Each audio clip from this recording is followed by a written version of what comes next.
Maurice Kamto, si je devais choisir un mot aujourd'hui, un seul, je dirais clivant. Parce que c'est quelqu'un dont j'ai toujours loué la pugnacité et la détermination avec laquelle il poursuit ses objectifs et sa vision pour le pays. Mais je trouve regrettable qu'il n'ait pas su, mieux que Paul Biya, se montrer rassembleur. Parce qu'il avait une opportunité en or de représenter la relève politique dans ce pays. Ça aurait été le succès assuré s'il avait pu créer cette image d'homme d'État rassembleur. Voilà. Maurice Kamto, personnage clivant. Les amis, est-ce que vous y croyez? Maurice Kamto, personnage clivant. Qu'est-ce qu'un personnage clivant? Parce que c'est par là qu'il faut commencer, les amis. Je me suis amusé à aller dans le dictionnaire Robert pour connaître la signification du mot clivant. Quand on dit personnage clivant, qu'est-ce que cela signifie? Dans le dictionnaire Robert, un personnage clivant, c'est une personne qui divise, une personne qui divise l'opinion, une personne qui ne rassemble pas. Voilà la signification du mot clivant dans le dictionnaire. Et Michel Ndoki, dans cette interview accordée à Ars Media, dit que s'il fallait qu'elle décrive Maurice Kamto en un seul mot, elle dirait clivant. Pour dire quoi? Pour dire en français facile que Maurice Kamto est un personnage qui divise plus les Camerounais qu'il ne rassemble par rapport à Paul Biya. Ça, c'est en français facile ce que ça veut dire. Michel Ndoki est en train de dire que Maurice Kamto, comparé au président Paul Biya, est un personnage qui divise plus les Camerounais qu'il ne rassemble. Qu'en fait, tout le parcours politique de Maurice Kamto, depuis qu'il a créé son parti politique en 2012, Maurice Kamto n'a fait que diviser les Camerounais et qu'il aurait même plus divisé les Camerounais que le président Paul Biya. C'est Michel Ndoki qui le dit, ce n'est pas moi. Les amis, pour davantage vous faire comprendre les propos de Michel Ndoki, je vais vous laisser écouter ce qu'elle a dit du président Paul Biya. Parce que dans le même interview, on lui a demandé ce qu'elle pensait de Maurice Kamto et du président Paul Biya. Donc, ouvrez grand vos oreilles et écoutez très attentivement ce qu'elle dit du président Paul Biya. Écoutez. Maurice Kamto, Paul Biya, définissez, qualifiez. En un mot. En un mot. En un mot. Ok. En ce qui concerne Paul Biya, je dirais velléitaire.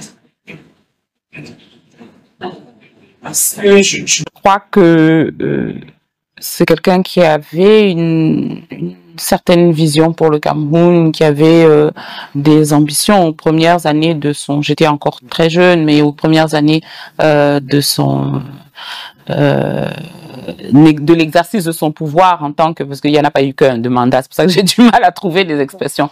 Bref, aux premières années de sa présence à la présidence de la République, il parlait de ses ambitions, de sa vision, il appelait les gens. Mais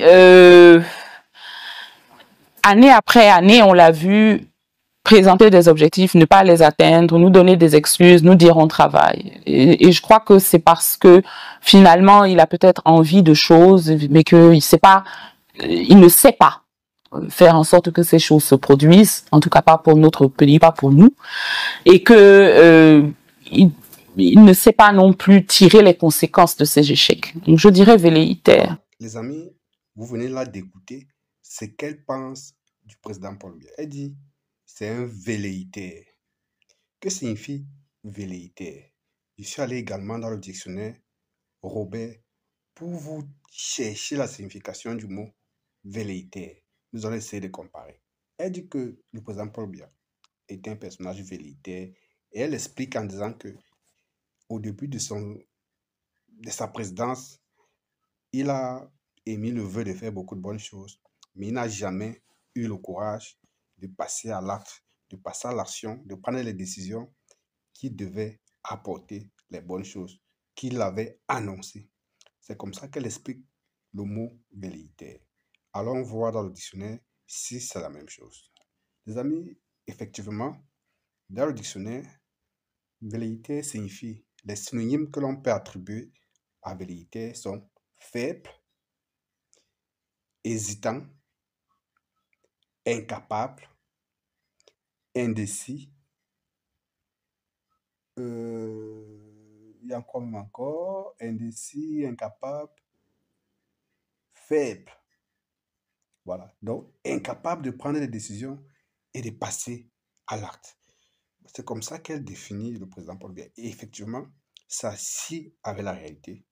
Je suis d'accord avec elle que Paul Biya, depuis qu'il a pris le pouvoir au Cameroun, a longtemps annoncé un certain nombre de choses qui n'ont jamais vu le jour, comme on appelle vulgairement, plein d'éléphants blancs, qu'on n'a jamais rien vu. Je vais prendre un seul exemple, du point de vue des textes. Depuis la constitution du 18 janvier, la dernière constitution en date, du 18 janvier 1996, il y a un article 66 de la constitution, qui impose à tous les agents de l'État qui gèrent la fortune publique ou qui prennent fonction de déclarer leurs avoirs et biens à l'entrée et à la sortie. Depuis 1996 jusqu'à aujourd'hui, cet article n'a jamais été appliqué. Je dis bien jamais. Et le président Paul Biya le sait parce que à lui-même cet article devait s'appliquer. Et je pense que c'est même parce que cet article devait s'appliquer à lui et à ses collègues et amis qu'il ne veut pas donc avoir le courage d'implémenter l'application de cet article. C'est pourquoi Michel Ndoké dit que le président Paul Biya est un personnage velléitaire, donc il est indécis, il est incapable de prendre les décisions pour arriver aux objectifs que lui-même s'est fixés au début de sa présidence en 1982. Les amis, donc là vous pouvez faire la comparaison immédiate en commentaire de ce qu'elle a dit de Maurice Kamto et du président Paul Biya. Laquelle des deux descriptions se rapproche le mieux de la réalité? À mon sens, elle a mieux décrit le président Paul Biya. Et elle a mal décrit, du moins, elle a utilisé la mauvaise foi pour décrire le personnage Maurice Kamto. On sent dans sa parole, on sent dans sa réponse un certain fond de vengeance.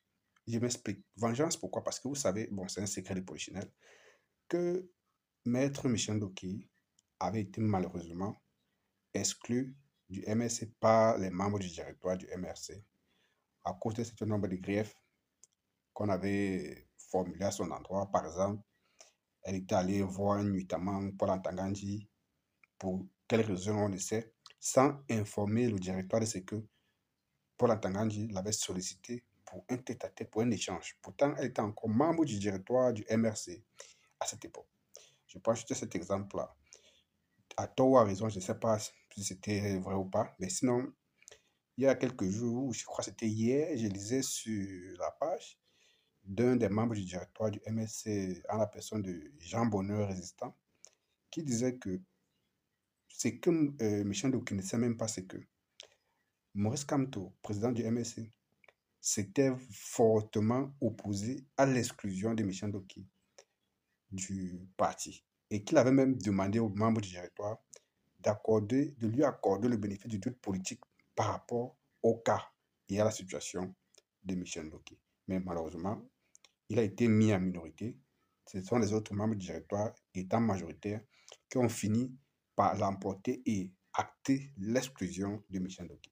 Et je pense que depuis cette exclusion-là, et avant même cette exclusion, depuis même 2020, l'année à laquelle Maurice Kamto avait décidé à la dernière minute de retirer le MS de la course pour les élections locales, ce retrait-là est resté dans la gorge de Michel Ndoké, tout comme c'est resté également dans la gorge de plusieurs autres membres du MS de cette époque. Je parle là de Amanouta, que je parle là de Soster Meda. Il y a plusieurs cadres du MS qui étaient là à cette époque, qui avaient dû quitter le train du changement parce que, disent-ils, Maurice Kamto avait trahi leurs ambitions personnelles de pouvoir être maire, conseiller ou député. Du coup, aujourd'hui, ils en veulent fortement, surtout un monsieur comme Amanouta. Il ne digeait pas, il ne décollait pas depuis 5 ans. Il passe le temps à envoyer des fatwas à l'endroit de Maurice Kamto, à l'endroit du MSC. Il raconte des choses qui ne tiennent pas debout, mais il s'en fout. Son but, c'est de décrédibiliser Maurice Kamto et de décrédibiliser le MSC. Donc, je pense que c'est ce que Michel Ndoké a fait. Moi, la connaissant un peu, bon, pas la connaissant personnellement, parce que je l'écoute généralement, parce que c'est une personne généralement qui a du verbe dans la bouche. Elle place généralement les mots là où il faut. Donc, quand j'ai écouté cet extrait de cette interview-là, j'ai senti qu'il y a un peu un fond de vengeance dedans, parce que ce qu'elle dit de Maurice Kamto, je sens qu'elle ne le pense pas vraiment, mais elle est obligée de le dire pour un peu dire que, ok, à la guerre comme à la guerre, vous m'avez exclu et tout et tout. Bon, là, on se donne des coups, quoi. Désormais, ils sont comme des adversaires, ils se donnent des coups et tout, tout. Mais bon, c'est malsain. D'aucuns me diront que c'est à la guerre comme à la guerre. Mais ça, c'est mon point de vue, c'est mon opinion, c'est mon avis. Vous autres, je ne sais pas ce que vous en pensez, mais c'est comme ça que je lis cette sortie, cette prise de parole de Michel Ndoké, taxant le professeur Maurice Kamto de personnage assez clivant, parce que les faits sont têtus, hein. Les faits sont réels. Nous le voyons tous les jours sur le landerneau politique actuel au Cameroun, sur la scène politique actuelle au Cameroun. Il n'y a pas un personnage en dehors de Maurice Kamto qui rassemble autant les Camerounais, qui met autant les Camerounais d'accord sur sa vision pour le Cameroun, sur sa vision pour le changement, pour l'orientation qu'il donne ou qu'il a envie de donner au Cameroun.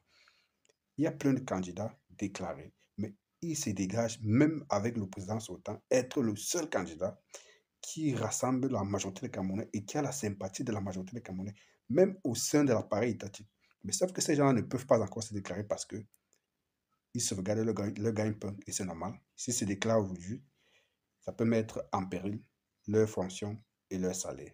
Donc les amis, attention, ne vous faites pas manipuler par certains blogueurs ou certains anciens membres du MSC qui aujourd'hui se sont transformés en véritables, je n'ai pas envie de prononcer le mot ici, bon, vous savez tous de qui je suis en train de parler. Donc, les amis, restons vigilants.